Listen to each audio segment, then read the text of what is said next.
বাংলাদেশ জাতীয়তাবাদী দল বিএনপি শ্রদ্ধা নিবেদন করতে আসছেন মির্জা ফখরুল ইসলাম আলমগীর, মহাসচিব মির্জা ফখরুল ইসলাম আলমগীর, বরকতুল্লাহ গুরু ভাইস চেয়ারম্যান,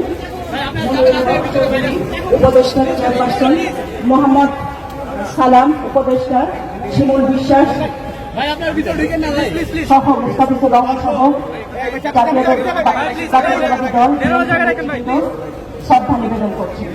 এছাড়া উপস্থিত আছেন জহিরুদ্দিন স্বপন, অবায়দুল ইসলাম, সাইবুল ইসলাম,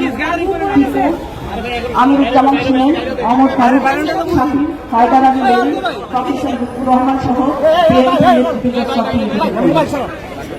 কংগ্রেস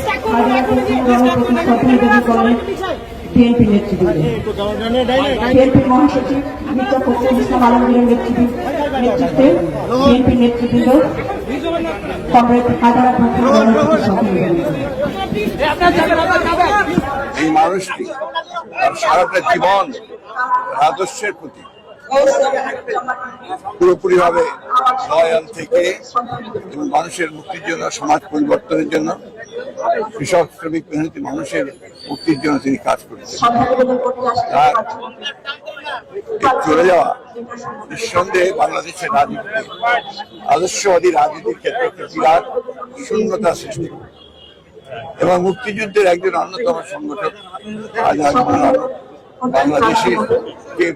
বাংলাদেশ দেখতে চেয়েছিলেন, দুর্ভাগ্যজনক ভাবে সেই বাংলাদেশ দেখতে পারবেন।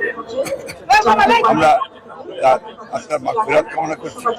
আমরা বাংলাদেশ জাতীয়তাবাদী দলের পক্ষ থেকে, আমাদের চেয়ারপারসন দেশনেত্রী বেগম খালেদার পক্ষ থেকে, ভারপ্রাপ্ত জনাব তারেক রহমানের পক্ষ থেকে তার প্রতি আমরা গভীর শ্রদ্ধা নিবেদন করছি এবং তার যে পরিবার পরিজন আছেন তাদের প্রতি আমাদের সমবেদনা জানাচ্ছি। কমরেড আজহার অনুর যে আদর্শ সেটা অমর থাকবে। চলে গেলেন জাতীয় বীরের সময় আমরা দেখলাম যে দলমত নির্বিশেষে আওয়ামী লীগ আসলেন, আপনারা আসলেন। অনেক জাতীয় বীর আছে যাদেরকে মতানৈক্যের কারণে অথবা কেবলমাত্র আদর্শিকতার কারণে একদল আসে, অন্য দল আসে না। এই বিভাজনটা পিছনে নিয়ে যায় না স্যার? দুর্ভাগ্যজনকভাবে বিভাজনটা সৃষ্টি হয়েছে বাংলাদেশে। সেই বিভাজন থেকে আমাদের সকলের বেরিয়ে আসা উচিত। সকলের একই সঙ্গে বাংলাদেশের কল্যাণের জন্য, গণতন্ত্র প্রতিষ্ঠার জন্য কাজ করা উচিত।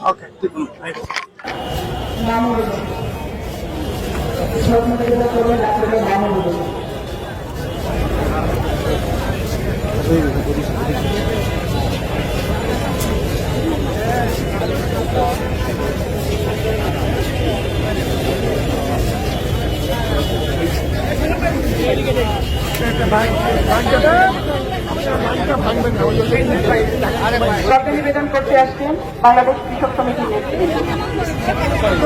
সভাপতি